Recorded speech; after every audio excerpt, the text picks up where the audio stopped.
बाणी स्वामी जी महाराज चेतावनी भाग दूसरा।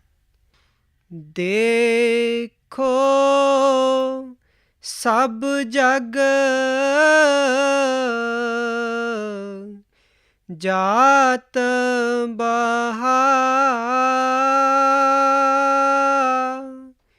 देखो सब जग जात बहार। देख देख मैं गति या जग की, बार बार यों वरन कहा। सत्संग के ये वचन हजूर महाराज जी द्वारा फरमाए गए सत्संग का हिंदी अनुवाद हैं। ये स्वामी जी महाराज की वाणी है। आप सारी दुनिया की तरफ नज़र डालकर दुनिया की हालत बयान करते हैं कि किस तरह हम परमात्मा को भूलकर विषय विकारों, इंद्रियों के भोगों, शराबों कबाबों आदि में उलझे बैठे हैं। मालिक का किसी को पता नहीं, मालिक की भक्ति की तरफ किसी का ख्याल ही नहीं जाता। इन विषय विकारों, कौमों, मुल्कों, मज़हबों के झगड़ों में से हमें कभी फुर्सत ही नहीं मिलती। आप समझाते हैं कि हम दुनिया के जीव समझते हैं, ए जग मिठा अगला किन डिठा, बाबर बा ऐश कोश के आलम दोबारा नेस्त। इन इंद्रियों के भोगों में इतना फंस जाते हैं कि और तो और अपनी मौत को भी भुला कर बैठ जाते हैं। रोज देख रहे हैं कि हमारे साथी हमारा साथ छोड़ते चले जा रहे हैं। एक एक के साथ होकर खुद शमशान भूमि तक छोड़ कर आते हैं और अपनी आंखों से देख रहे हैं कि ये दुनिया से किस तरह खाली हाथ जा रहे हैं। लेकिन फिर भी मन में हमने कभी सोच विचार नहीं किया कि वह दुनिया से कौन सी चीज़ साथ लेकर जा रहे हैं और हम दुनिया से कौन सी चीज़ साथ लेकर जा सकेंगे। इसलिए स्वामी जी महाराज हमें गफलत की नींद से जगाते हैं। आप समझाते हैं कि अच्छी तरह अपनी आंखों के आगे ये दुनिया की चीज़ें रख कर सोच कर देखो, कौन सी चीज़ मौत के समय तुम्हारी सहायता कर सकती है, तुम्हारी मदद कर सकती है। गुरु नानक साहब फरमाते हैं, तंदे तावत जग बाध्या न बूझे विचार, जमन मरण विसार्या मन मुख मुगद गवार। गुरु साहब फरमाते हैं कि हम मनमुख हैं, मुगद हैं, गवार हैं, कि हम हमेशा पेट के धंधों में ही दिन रात भटकते फिरते रहते हैं। जिस मकसद के लिए परमात्मा ने हमें यहाँ भेजा है उसके बारे में कभी हम सोच और विचार करने की कोशिश ही नहीं करते। हम प्राय गधे बने बैठे हैं, लोगों के घरों की आग बुझाने की कोशिश करते हैं। हम अपने आप को भी धोखा दे रहे हैं और दुनिया को भी धोखा देने की कोशिश कर रहे हैं। इसलिए स्वामी जी महाराज हमारी हालत देखकर तरस करते हैं कि हम दुनिया के जीव बुरी तरह से इस काल की नगरी में, काल के जाल में, मरण जन्म के दुखों में फंसे हुए हैं। देख देख मैं गति या जग की, बार बार यों वरन कहा। चारों जुग 84 पोगी, अति दुख पाया नरक रहा। हम इस दुनिया में आज नहीं आए हैं, बल्कि कई युगों से यही हैं। 4 युग एक के बाद एक चक्कर काट रहे हैं। सतयुग, त्रेता, द्वापर और कलयुग, ये युग कई बार आ और जा चुके हैं। लेकिन स्वामी जी महाराज समझाते हैं, जब से ये दुनिया बनी है तभी से हम इस 84 के जेल खाने में कैद हैं। कभी नरकों में चले जाते हैं तो कभी स्वर्गों में, और इनके बाद फिर हमें 84 के जेल खाने में ही आना पड़ता है। हमारी आत्मा उस परमात्मा का अंश है। हम उस सतनाम रूपी समुद्र के कतरे हैं। उस मालिक से बिछुड़कर माया के जाल में फंसे हुए हैं। मन के अधीन होकर जो जो भी कर्म हम करते हैं, चाहे अच्छे कर्म करते हैं या बुरे, सबका नतीजा भुगतने के लिए हमें बार बार इस 84 के जेल खाने में आना पड़ता है। और जहाँ भी जाकर जन्म लेते हैं, दुख ही दुख, मुसीबतें ही मुसीबतें सहनी पड़ती हैं। किसी भी जामे में जाकर हम सुख और शांति प्राप्त नहीं कर सकते। जब तक हमारी आत्मा उस परमात्मा की भक्ति करके उसके साथ मिलाप नहीं करती, इसका देह के बंधनों से, मरण जन्म के मुसीबतों से कभी किसी हालत में छुटकारा नहीं हो सकता। इसलिए हर एक महात्मा हमारे अंदर उस मालिक से मिलने का शौक पैदा करता है, मालिक से मिलने का प्यार, विरह और तड़प पैदा करता है। गुरु नानक साहब कहते हैं, बाबा जग फाथा महाजाल, वंजी हाथ न खेवटू, जल सागर असराल।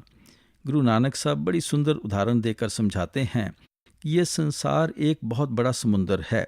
इसके अंदर हमारी मन रूपी किश्ती बही जा रही है। इस किश्ती में हमने पुण्य और पाप का बोझा लादा हुआ है।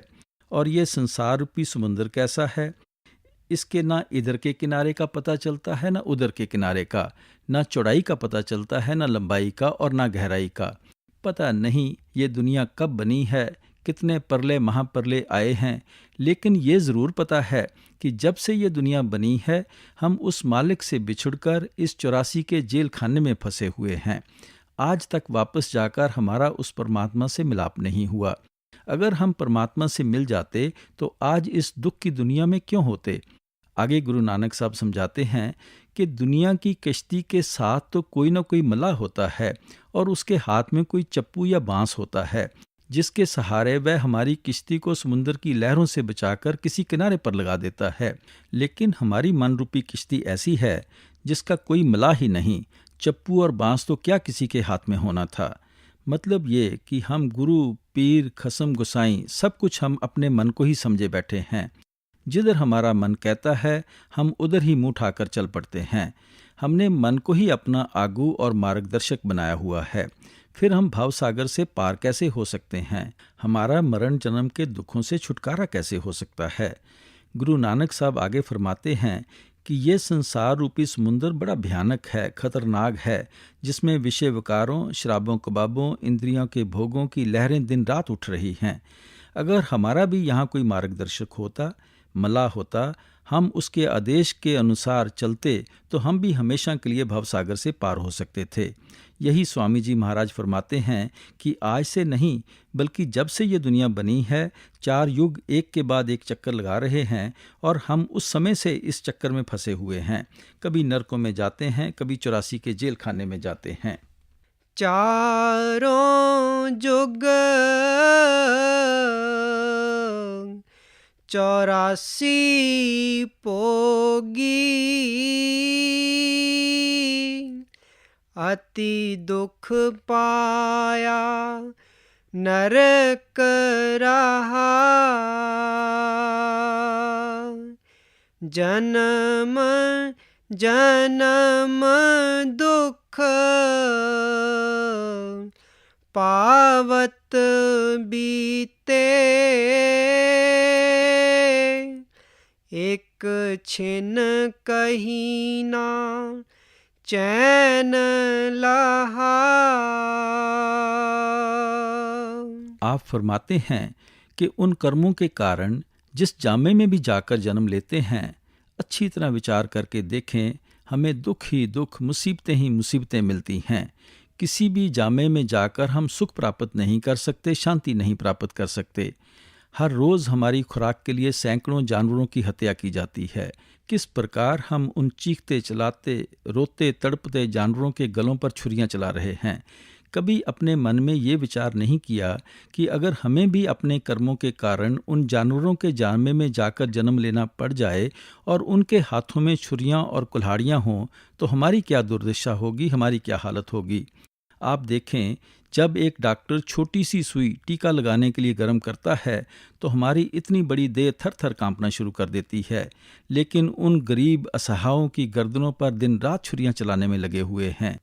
निचले जामों की हालत तो क्या बयान करना है। ज़रा इंसान के जामे के बारे में सोच कर देखें, जिसे महात्माओं ने सृष्टि का सिरताज और अशरफुल मखलूकात कहा है, जिसे ऋषियों मुनियों ने नार नारायणी देकर समझाने की कोशिश की है। इस जामे में आकर कौन सा सुख पा सकते हैं, कौन सी शांति प्राप्त कर सकते हैं। कोई बीमारी के हाथों तंग आया हुआ है, कोई बेरोजगारी के कारण से दुखी हो रहा है, किसी के बाल बच्चे नहीं होते, वह दिन रात तड़प रहा है, तो कोई बाल बच्चों के हाथों दुखी और तंग हो रहा है। किसी ने कर्जा लेना है, उसे नींद नहीं आती, किसी को कर्जा देना है, वह दुखी हुआ बैठा है। कभी अस्पतालों में जाकर बीमारों की चीखें सुनकर देखो, सड़क पर जाकर कंगालों की हालत देखो, जेल खानों में जाकर मुलजिमों की कहानियां सुनो। दुनिया में चारों ओर दुख ही दुख, मुसीबतें ही मुसीबतें दिखाई देती हैं। कभी रेडियो चलाकर, अखबार पढ़कर देखें, दुनिया में मज़हबों व मुल्कों के झगड़े छिड़े ही रहते हैं। कितने गरीबों का खून होता है, कितनी स्त्रियां विधवा होती हैं, कितने बच्चे यतीम होते हैं। जिस नगरी में ये दुर्दशा और हालत होती है कि हम रोटी कपड़े के लिए दिन रात भटकते और तड़पते फिरते हैं, उस नगरी में हम सुख और शांति किस तरह हासिल कर सकते हैं। अगर हम इंसान के जामे में आकर भी सुख और शांति प्राप्त नहीं कर सकते, तो और किस जामे में जाकर सुख और शांति प्राप्त कर सकेंगे। गुरु अमरदास जी फरमाते हैं, जिन्नी घर जाता अपना से सुखिए पाई। जो जीव वापस अपने घर पहुंच जाते हैं, वह हमेशा के लिए सुख और शांति हासिल कर लेते हैं। हमारा घर कौन सा है? वह सचखंड है, जहाँ परमात्मा रहता है, परमेश्वर रहता है। इसलिए जब तक हमारी आत्मा वापस जाकर परमात्मा से मिलाप नहीं करती, इसका देह के बंधनों से, मरण जन्म के दुखों से कभी किसी हालत छुटकारा नहीं हो सकता। इसलिए हम सबको उस परमात्मा की तलाश है। गुरु अमरदास जी फरमाते हैं, हर की पूजा दुलंभ है संतो, कहना कछु न जाई। भाई, परमात्मा की भक्ति की महिमा तो कभी बयान ही नहीं की जा सकती। भक्ति हम हमेशा किसी न किसी की जरूर करते हैं। विचार करके देख लें, कोई बाल बच्चों के प्यार में फंसा हुआ है, कोई कौमों मज़हबों मुल्कों की भक्ति में लगा हुआ है, तो कोई धन दौलत की पूजा करता है। आप समझाते हैं, ये शक्लें, ये पदार्थ हमारी भक्ति और पूजा के काबिल नहीं, क्योंकि इनकी भक्ति और पूजा हमें बार बार देह के बंधनों की ओर खींच कर ले आती है। कौन सी चीज़ हमारी भक्ति और प्यार के काबिल है? वह केवल परमात्मा है, अकाल पुरुष वाहिगुरु परमेश्वर है, जिसके हजारों अनेकों नाम हमने अपने अपने प्यार में आकर रखे हुए हैं, और जिससे मिलकर ही हम देह के बंधनों और मरण जन्म के दुखों से छुटकारा प्राप्त कर सकते हैं। इसलिए स्वामी जी महाराज फरमाते हैं कि जब से हम परमात्मा से बिछड़े हैं, तब से जहां भी जाकर जन्म लेना पड़ता है, दुख और मुसीबतें ही उठानी पड़ती हैं। जन्म जन्म दुख पावत बीते, एक छिन कहीं ना चैन लहा। पाप पुण्य बस विपता पोगी, नहीं सतगुर का चरण गहा। आप फरमाते हैं कि हम पुण्य और पाप कर्मों के कारण ही इस नगरी में आए हैं, और इस देह में बैठकर पुण्य और पाप का ही हिसाब दे रहे हैं, उनका नतीजा भुगत रहे हैं। आगे फिर दिन रात उसी तरह पुण्य और पाप करते चले जा रहे हैं। ये भूल जाते हैं कि इसी तरह पुण्य और पाप का नतीजा भुगतने के लिए बार बार 84 के जेल खाने में आना पड़ेगा। गुरु अर्जन साहब फरमाते हैं, हरख सोक का नगर ए किया, से उबरे जो सतगुर शरणैया। जो कुछ भी आप देख रहे हो, ये सारी दुनिया ही सुख और दुख की नगरी है। आपको यहाँ कोई इंसान ऐसा नहीं मिलेगा जिसे दुख ही दुख भुगतने पड़े हों और कभी सुख का सांस ना आया हो, या जिसे सुख ही सुख मिले हों, कभी दुखों का सामना ना करना पड़ा हो। अगर 10 दिन दुख के बीत जाते हैं, थोड़े बहुत सुख की सांस भी आ जाते हैं। ये जितने भी हमारे दुख हैं, ये हमारे पापों के कारण हैं। जितने भी हमारे सुख हैं, ये हमारे पुण्यों के कारण हैं। हमें इस देह में बैठकर उन पुण्यों का भी हिसाब देना है, उन पापों का भी हिसाब देना है। किसी के पुण्य ज़्यादा हैं, वह हमें ज़्यादा सुखी दिखाई देता है, कम दुखी दिखाई देता है। किसी के पापों का बोझ अधिक है, पुण्य कम हैं, वह हमें ज़्यादा दुखी और कम सुखी नज़र आता है, लेकिन दुख और सुख तो जब तक देह में बैठे हैं हम सबको भुगतने ही पड़ते हैं। अगर हमारे सिर्फ पुण्य होते हम स्वर्गों में बैठे होते, अगर सिर्फ हमारे पाप होते हम नरकों में तपते होते। पाप और पुण्य इकट्ठे होते हैं तब हमें इंसान का जामा मिलता है। इसलिए स्वामी जी महाराज फरमाते हैं कि ना तुम पुण्य के कारण देह के बंधनों से बच सकते हो, ना पापों के कारण मरण जन्म के दुखों से छुटकारा हासिल कर सकते हो। हमें पुण्य और पाप दोनों से ही ऊपर उठना पड़ेगा, क्योंकि अच्छे और बुरे कर्मों के कारण ही हमें बार बार जन्म लेना पड़ता है। अगर नेक कर्म करते हैं तो राजा महाराजा बनकर आ जाते हैं, कौमों मजहबों मुल्कों की हुकूमत हासिल करके आ जाते हैं, लोहे की जंजीरें उतर जाती हैं, सोने की बेड़ियां चढ़ जाती हैं, सी क्लास से बचकर ए क्लास प्राप्त कर लेते हैं, ज़्यादा से ज़्यादा स्वर्गों बैकुंठों में पहुंच जाते हैं। वह भी भोग योनियां हैं, निश्चित समय और अवधि के लिए हैं। उनके बाद फिर हमें 84 के जेल खाने में आना पड़ता है। अगर हम पाप करते हैं तो फिर तो नरक और 84 हमारे लिए तैयार ही रहती है। इसलिए महात्मा समझाते हैं कि क्या राजा, क्या प्रजा, क्या अमीर, क्या गरीब, क्या स्त्री, क्या पुरुष, दुनिया के सभी जीव यहाँ आकर अपने अपने कर्मों का हिसाब दे रहे हैं। इसलिए जब तक हमारे अच्छे और बुरे कर्मों का सिलसिला ही खत्म नहीं हो जाता, तब तक हमारी आत्मा कभी निर्मल और पवित्र नहीं हो सकती, वापस जाकर परमात्मा के साथ मिलाप करने के काबिल नहीं बन सकती। लेकिन गुरु साहब कहते हैं, से उबरे जो सतगुर शरणैया, कि भाइयों, दुनिया ज़रूर सुखों और दुखों की बनी हुई है, लेकिन वह इंसान जो सतगुरु की शरण प्राप्त करके उनके कहने के अनुसार मालिक की भक्ति करते हैं, नाम की कमाई करते हैं, वह हमेशा के लिए इस भवसागर से पार हो जाते हैं। उनका मरण जन्म के दुखों से हमेशा के लिए छुटकारा हो जाता है। यही स्वामी जी महाराज फरमाते हैं कि हम दिन रात पापों की विपदा भोग रहे हैं, गुरुमुखों की संगत नहीं करते, उनके समझाने के अनुसार परमात्मा की भक्ति नहीं करते। गुरु अमरदास जी समझाते हैं, सतगुर न सेवे मूर्ख अंध गवारा, फिर ओए कित्थों पायन मुख द्वारा।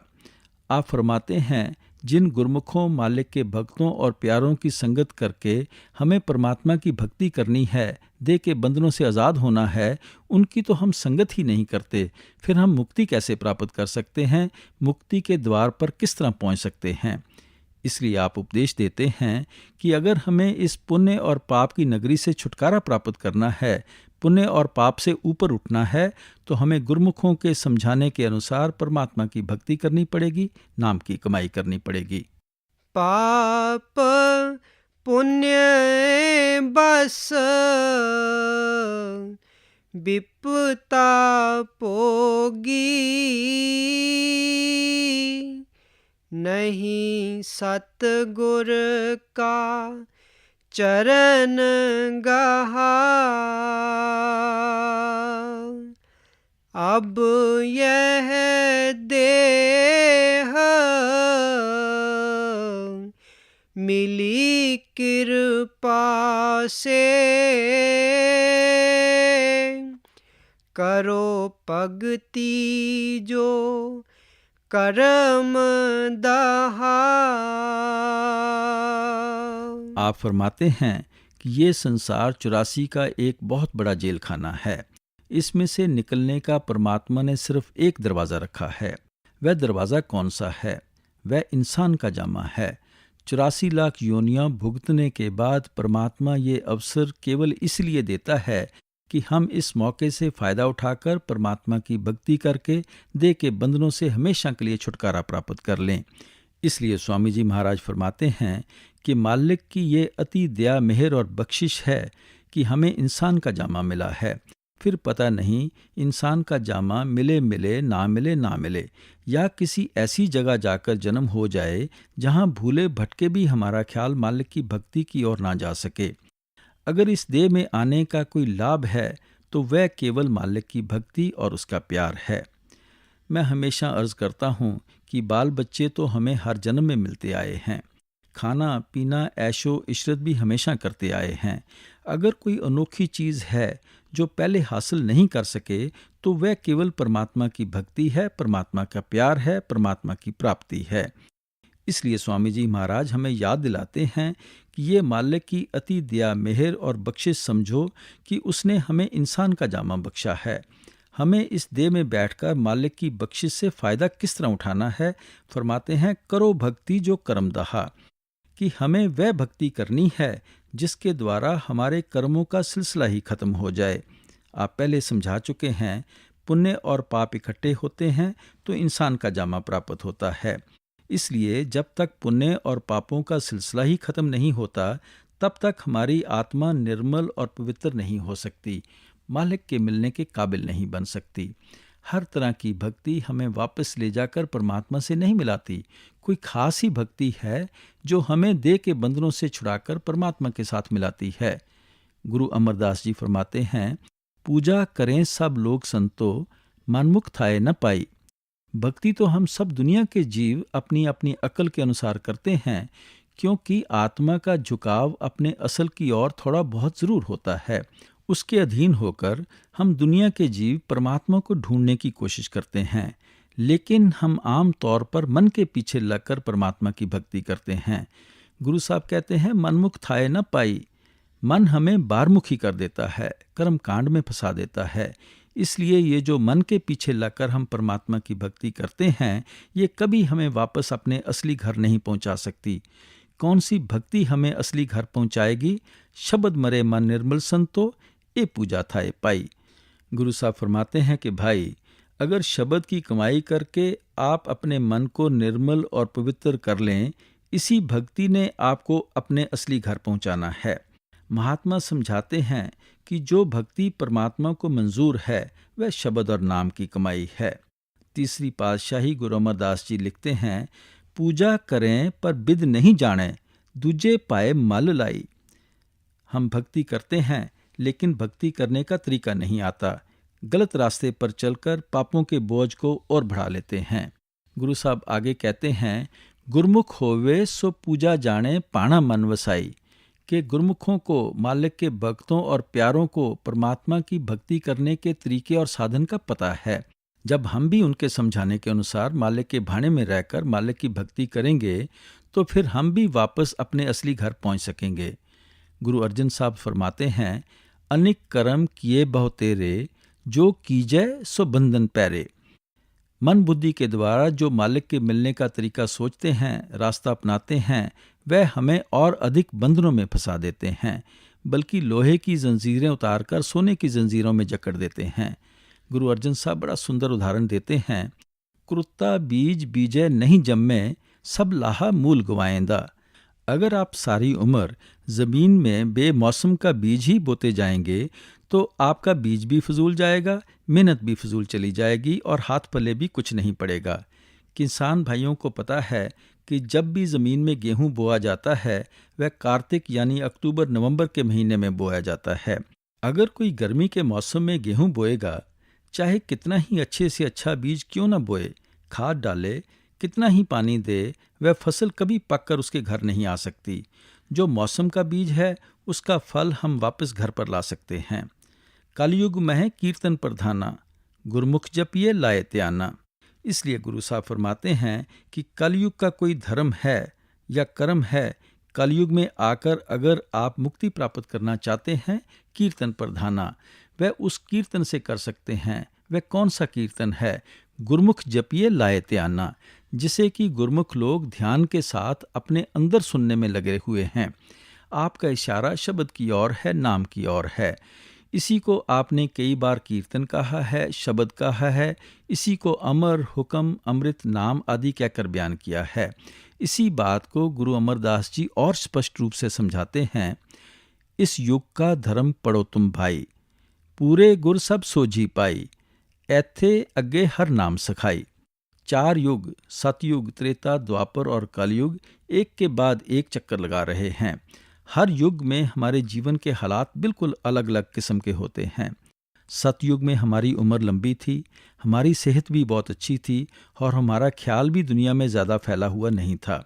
जैसे जैसे युग पलटते गए, हमारी उम्र छोटी होती गई, हमारी सेहत भी कमज़ोर होती गई और हम परमात्मा को भी भूलते गए। कलयुग में आकर तो हम खुद अपनी आंखों से देखते हैं कि कोई भाग्यशाली जीव है जो यहाँ 60-70 साल की उम्र भोग कर जाता है। सेहत का भी पता ही है कि घंटा 1.5 घंटा सत्संग में पालती लगाकर बैठा ही नहीं जाता। आप जानते ही हैं कि हमारा ख्याल भी सारी दुनिया में फैला हुआ है। गुरु तेग बहादुर जी फरमाते हैं, जन नानक कोटन में कोऊ भजन राम को पावे। लाखों करोड़ों में कोई एक है जिसका ख्याल परमात्मा की भक्ति की ओर जाता है। इसलिए जो साधन हमें सतयुग में काम दे सकते थे, कलयुग में काम नहीं दे सकते। आप फरमाते हैं, इत्थे अगे हर नाम सिखाई, कि भाई अगर तू देह में बैठकर 4 दिन सुख व शांति के काटना चाहता है और वापस जाकर परमात्मा से मिलाप भी करना चाहता है, तो इसके लिए सिर्फ नाम की कमाई और शब्द की कमाई ही है, जिसको करके तू यहाँ भी सुख प्राप्त कर सकता है और अंत के समय तेरी सहायता और मदद भी करती है। गुरु अमरदास जी तो दृढ़ता पूर्वक यहाँ तक समझाते हैं, बिन नामे होर पूजना होवी भरम भूली लोकाई। शब्द या नाम की कमाई के बगैर तो परमात्मा की कोई और भक्ति है ही नहीं, कोई पूजा नहीं है। दुनिया तो यूं ही भरमों में फंसकर भूली फिर रही है। जो कुछ भी मिलना है वह शब्द की कमाई से मिलना है। इसी प्रकार स्वामी जी महाराज फरमाते हैं, कलयुग कर्म धर्म नहीं कोई, नाम बिना उधार न होई। कलयुग में आकर अगर कोई ऊंचे से ऊंचा कर्म या धर्म है तो वह नाम की कमाई है, शब्द की कमाई है, और इसके बिना हमारा कभी उद्धार हो ही नहीं सकता। गुरु नानक देव जी की बाणी है, नाम विसार चलें अनमार्ग, अंतकाल पछताई है। अगर तुम नाम की कमाई का तरीका छोड़कर किसी दूसरे रास्ते या तरीके पर चलने की कोशिश करोगे तो आखिर मौत के समय तुम्हें पछताना पड़ेगा कि यूं ही अपने कीमती समय को व्यर्थ की बातों में फंसाकर बर्बाद कर दिया।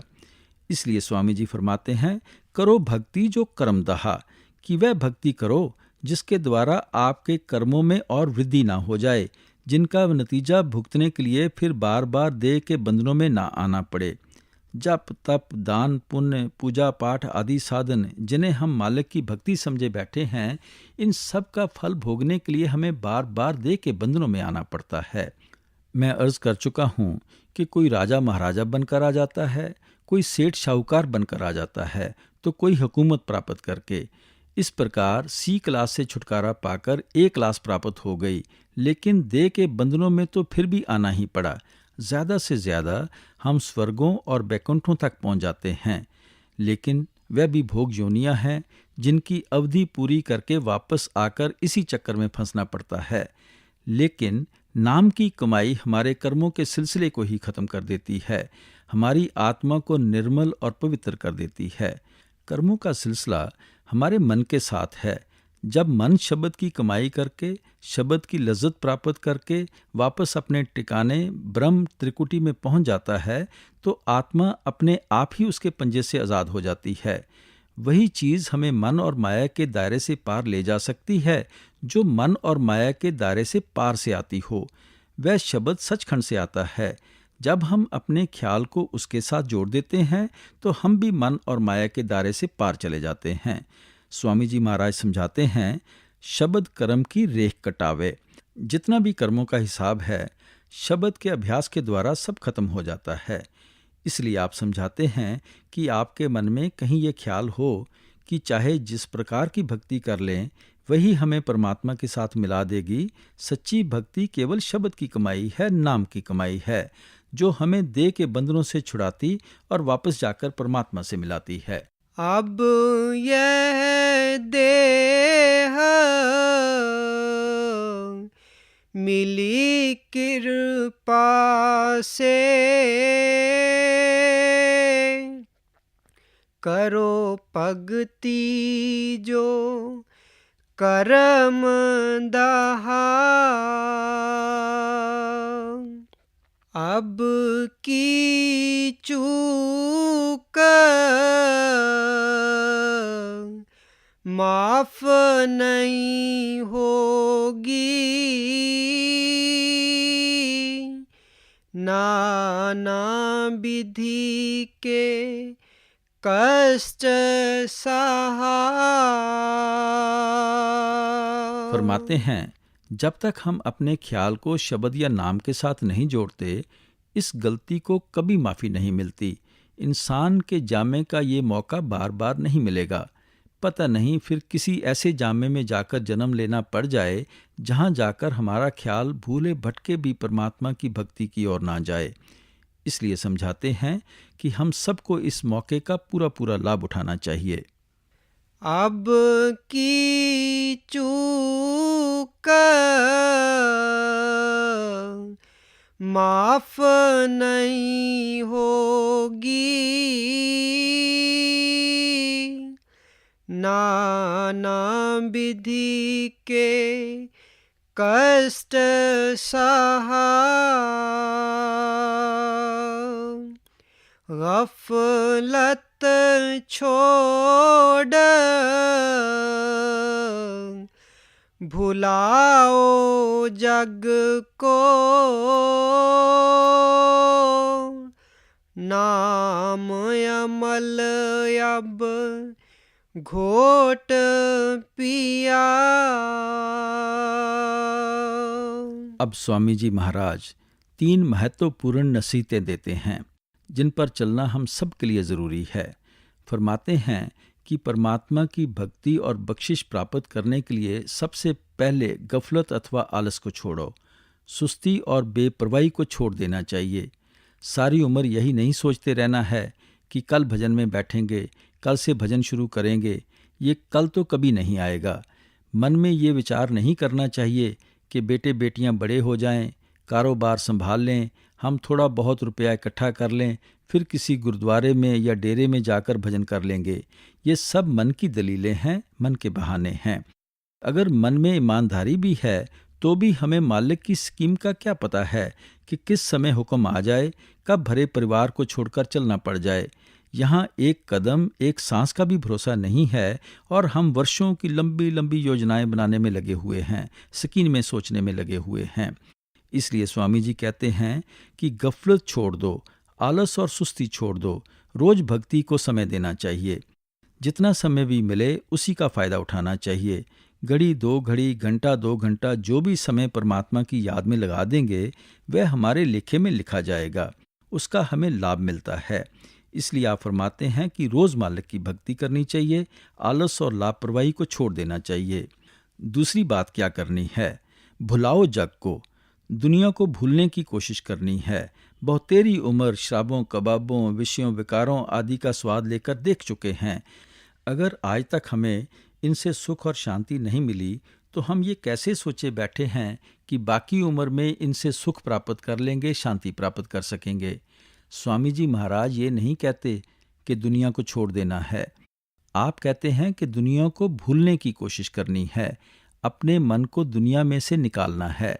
महात्मा ये नहीं समझाते कि आप बाल बच्चों को छोड़कर जंगलों पहाड़ों की ओर भागने की कोशिश करो। दुनिया में रहना है, सूरमा बनकर रहना है, बहादुर बनकर रहना है, लेकिन दुनिया में रहते हुए भी दुनिया की मैल में लिबड़ने की कोशिश नहीं करनी है। हजूर महाराज जी हमें मिसाल देकर समझाया करते थे कि अगर मक्खी शहद के किनारे पर बैठती है तो वह शहद की लज्जत भी हासिल कर लेती है और सूखे परों से उड़ भी जाती है, लेकिन अगर वह शहद के अंदर धंस जाती है तो लज्जत भी हासिल नहीं कर सकती और तड़प तड़प कर जान भी दे देती है। इसी तरह अगर हम दुनिया की असलियत को समझते हुए दुनिया में रहेंगे तो हम दुनिया के साथ अपने कर्मों का सिलसिला भी यहीं ख़त्म कर जाएंगे और अपना भी कुछ बनाकर चले जाएंगे। अगर परमात्मा को भुलाकर हमेशा दुनिया को ही अपना बनाने की कोशिश में लगे रहेंगे, ये तो ना आज तक किसी के बने हैं ना बन ही सकेंगे। इनका मोह या प्यार हमें इनके साथ ही बांध कर रखता है, हमें बार बार यहीं मरण जन्म के दुखों में आना पड़ता है। हजूर महाराज जी समझाया करते थे कि जिस प्रकार एक विवाहित लड़की अपने माता पिता के घर में रहती है, माता पिता की सेवा भी करती है, सखियों सहेलियों के साथ वह हंसती खेलती भी है, चौके चूल्हे का काम भी करती है, लेकिन पीहर में रहते हुए भी अपने ख्याल को अपने पति के चरणों में रखती है, अपने पति को कभी नहीं भूलती, उसका मन और चित्त हमेशा पति के चरणों में होता है। इसी तरह हमें दुनिया में रहते हुए भी अपने ख्याल को मालिक की भक्ति में रखना है, उसके प्यार में रखना है। हमारा पति कौन है? वह परमात्मा है, वाहिगुरु है, अकाल पुरुष परमेश्वर है। हमें अपनी लिव और अपने ध्यान को उसी के ख्याल, उसी के प्यार में लगाए रखना है। बाल बच्चों को छोड़कर हमारे अंदर मालिक के मिलने का कोई ज़्यादा शौक़ या प्यार पैदा नहीं हो जाता, क्योंकि हमारी जो जो ज़रूरतें हैं, हम चाहे कहीं भी भागकर चले जाएं, ये ज़रूरतें हमारे साथ ही जाती हैं। हमें देह में बैठकर किन किन चीज़ों की ज़रूरत पड़ती है? सबसे पहले पेट को खाने की ज़रूरत पड़ती है, शरीर को किसी कपड़े की ज़रूरत पड़ती है, और गर्मी व सर्दी से बचने के लिए किसी मकान या झोंपड़ी की ज़रूरत पड़ती है। हम घबराकर इस दुनिया को छोड़कर भागने की चाहे जितनी मर्जी कोशिश कर लें, ये कभी हमारा पीछा नहीं छोड़ती। हम क्या करते हैं? अपनी कमाई छोड़ देते हैं, अपने बाल बच्चों की कमाई छोड़ देते हैं, अपनी मेहनत छोड़ देते हैं, फिर लोगों के आगे हाथ फैलाना पड़ता है, आश्रमों में जाकर सहारा लेना पड़ता है। हम सफ़ेद वस्त्र उतारकर भगवे नीले या पीले वस्त्र पहन लेते हैं, लेकिन कपड़े तो फिर भी पहनने ही पड़ते हैं। अपने घर का सुख और आराम छोड़कर लोगों के घरों का सुख और आराम लेना पड़ता है। हमसे छूटती कौन सी चीज़ है? इसलिए गुरु नानक साहब समझाते हैं, जैसे जल में कमल निरालम, मुरगाई निशाने, सुरत शब्द भव सागर तरिए, नानक नाम बखाने। भाई, जिस तरह मुर्गाबी पानी में रहती है, पानी में ही खाती पीती है, लेकिन जब उड़ती है सूखे परों से उड़ जाती है। कमल के फूल की जड़ें पानी में होती हैं, लेकिन फूल पानी से बाहर होता है। इसी प्रकार सुरत शब्द भवसागर तरिए, हमें अपनी सुरत या आत्मा को उस शब्द के साथ जोड़कर इस भवसागर से पार हो जाना है। लेन देन का सिलसिला भी खत्म करना है और अपना भी कुछ बनाकर ले जाना है। किस तरह? सुरत शब्द के अभ्यास के द्वारा, नाम की कमाई के द्वारा। इसलिए स्वामी जी महाराज ने फरमाया है कि सबसे पहले गफलत को छोड़ना है, फिर दुनिया को भुलाने की कोशिश करनी है, दुनिया को छोड़ने की कोशिश नहीं करनी। तीसरी बात क्या करनी है? नाम अमल अब घोट पिया। जो भी हम शब्द या नाम की कमाई करते हैं, जो भी परमात्मा हमारे अंदर दया मेहर और बख्शिश करता है, मालिक की उस बख्शिश को हमें अपने अंदर हजम करने की कोशिश करनी है। कौड़ियों की तरह उसे बाहर खड़काना शुरू नहीं कर देना है, रिद्धियों सिद्धियों के चक्कर में नहीं फंसना है, लोगों से माथा टिकवाने के लिए करामातें शुरू नहीं कर देनी है। जो भी परमात्मा बख्शिश करता है वह हमारे लिए हमारे अंदर करता है। जितना उस बख्शिश को हम अपने अंदर हजम करके रखेंगे, वह और अधिक दया मेहर और बख्शिश करेगा। हजूर महाराज जी समझाया करते थे कि अगर शेरनी का दूध रखना हो तो आम कहावत मशहूर है, उसके लिए सोने के बर्तन की ज़रूरत पड़ती है। इसलिए उस मालिक की बख्शिश को संभालने के लिए हमें अपने हृदय को इतना बड़ा बनाना है, अपने हाजमे को इतना तेज़ बनाना है कि उस बख्शिश की खुशबू भी बाहर ना निकले, उसका डकार भी कभी बाहर ना निकले। स्वामी जी महाराज फरमाते हैं, प्रीत प्रतीत गुरु की करना, नाम रसायन घट में जरना। आप उपदेश करते हैं कि गुरुमुखों के साथ प्यार करना है, उन पर प्रतीत और भरोसा करना है, और जिस प्रकार रसायन हड्डियों में रस जाता है, निकल नहीं सकता, इसी प्रकार मालिक की बख्शिश और नाम की कमाई को भी हड्डियों में रचा लेना है। यही गुरु अमरदास जी समझाते हैं, पारखियां वत संभाल लई गुर सोजी होई। जिन्हें इस चीज़ की परख होती है, कदर होती है, वह इस दौलत को संभाल कर रखते हैं। ये जो ज्ञान है, ये जो परख के काबिल बनते हैं, इसका हमें साधुओं संतों महात्माओं से पता चलता है। हजूर महाराज जी बड़ी सुंदर मिसाल दिया करते थे कि अगर एक हीरा किसी जौहरी को मिल जाता है तो वह उसे कितनी तिजोरियों के अंदर संभाल संभाल कर रखता है, क्योंकि उसे इसकी कीमत का पता है। अगर वही हीरा किसी कुम्हार को मिल जाए तो वह उसे गधे के गले में बांध देता है, उसको इसकी कदर नहीं होती। इसलिए आप फरमाते हैं कि जिन्हें इस बख्शिश की कदर है वह इसे बहुत संभाल संभाल कर रखते हैं। कबीर साहब भी हमें यही उपदेश देते हैं, राम पदारथ पाई कै कबीरा गांठ न खोल, नहीं पटन नहीं पारखू, नहीं गाहक नहीं मोल। उस नाम रूपी दौलत को प्राप्त करके जोर की गांठ बांध कर रखनी चाहिए, उसे बहुत गुप्त रखना है, क्योंकि ना तो इसका कोई अधिकारी दिखाई देता है, ना इसकी कोई कीमत देने वाला दिखाई देता है, ना कोई इसका ग्राहक नजर आता है, और ना ही कोई खोटे या खरे की परख करने वाला नजर आता है। इसकी कीमत क्या देनी पड़ती है? इसके लिए अपने आप को परमात्मा के हवाले करना पड़ता है। आप समझाते हैं कि दुनिया तो बेटे बेटियों की ग्राहक है, करामातों की ग्राहक है, मुकदमे जीतने की ग्राहक है, धन दौलत की ग्राहक है। दुनिया को नाम की कदर नहीं। इसलिए दुनिया के सामने नाम रूपी हीरे निकाल निकाल कर रखने से क्या फायदा है। उस दौलत को हमें अपने अंदर हजम करके रखना है। इसलिए स्वामी जी महाराज फरमाते हैं कि नाम की कमाई करने के लिए हमेशा 3 बातों को याद रखना चाहिए। 1, गफलत और सुस्ती नहीं करनी चाहिए। दूसरे, दुनिया को भूलने की कोशिश करनी है, दुनिया में से अपने ख्याल को निकालने की कोशिश करनी है। तीसरे, जो मालिक की बख्शिश है, नाम की कमाई है, उसे अपने अंदर ही हजम करना है। गफलत छोड़ भुलाओ जग को, नाम अमल अब घोट पिया, मन से डरो करो गुर सेवा,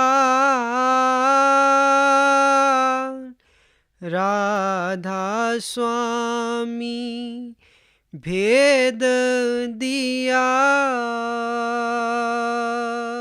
आत्मा और परमात्मा के बीच अगर कोई रुकावट या पर्दा है, वह सिर्फ हमारे मन की रुकावट है, हमारे मन का पर्दा है। इसलिए हमें मन की रुकावट को रास्ते से दूर करना है, इस मन को काबू करना है। ये किस प्रकार कर सकते हैं? करो गुरु सेवा, कि सतगुरु की सेवा करके उनके दिए हुए उपदेश पर चलकर ही कर सकते हैं। जब हम उनके समझाने के अनुसार नाम या शब्द की कमाई करके इस मन की रुकावट को रास्ते से दूर कर लेते हैं, तो हमारा उस राधा स्वामी कुल मालिक परमात्मा के साथ हमेशा के लिए मिलाप हो जाता है। ये राधा स्वामी किसी कौम या मज़हब का नाम नहीं है, ना ही स्वामी जी महाराज का कोई कौम या मज़हब बनाने का ख्याल था। मैं हमेशा सत्संग में अर्ज करता हूँ कि महात्मा इस दुनिया में कोई कौम या मज़हब बनाने के लिए नहीं आते और ना ही हमारे हाथों में डंडे और तलवारें देने के लिए आते हैं। वह तो सिर्फ हमसे परमात्मा की भक्ति करवाकर, हमें देह के बंधनों से आज़ाद करवाकर उस परमात्मा के साथ मिलाने के लिए आते हैं। लेकिन आम तौर पर ऐसे मालिक के भक्तों और प्यारों के जाने के बाद हम बाहरमुखी हो जाते हैं, कर्मकांड में फंस जाते हैं। हम उनके उपदेश को छोटे छोटे दायरों में बंद करके कौमों, मज़हबों, मुल्कों की शक्ल देने की कोशिश करते हैं और एक दूसरे के साथ लड़ना भिड़ना शुरू कर देते हैं। हम ऐसा क्यों करते हैं?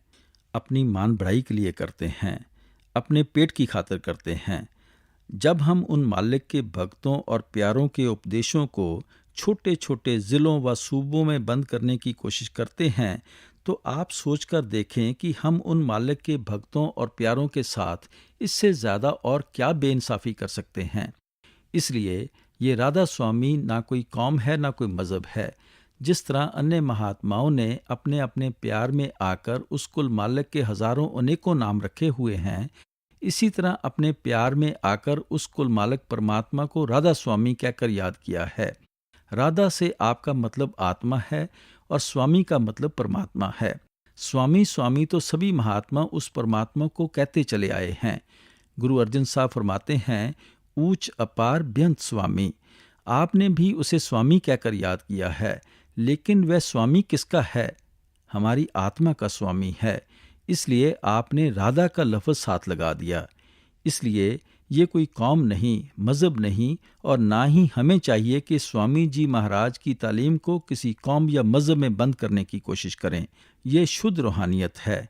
हमें इस रूहानियत से फ़ायदा उठाकर इन कौमों, मज़हबों व मुल्कों के झगड़ों और फसादों से ही ऊपर चले जाना है। अपनी आत्मा को निर्मल, स्वच्छ और पवित्र करना है। वापस जाकर परमात्मा से मिलने के काबिल बनाना है। स्वामी जी महाराज ने इस शब्द में अच्छी तरह खोलकर समझा दिया है और हमारी हालत बयान कर दी है कि किस तरह हम पुण्य और पाप की नगरी में फंसे हुए हैं, पुण्यों और पापों का हिसाब दे रहे हैं, इनमें ही दिन रात उलझे रहते हैं। फिर आपने बताया है कि इस पुण्य और पाप की नगरी से हम छुटकारा कब प्राप्त कर सकते हैं।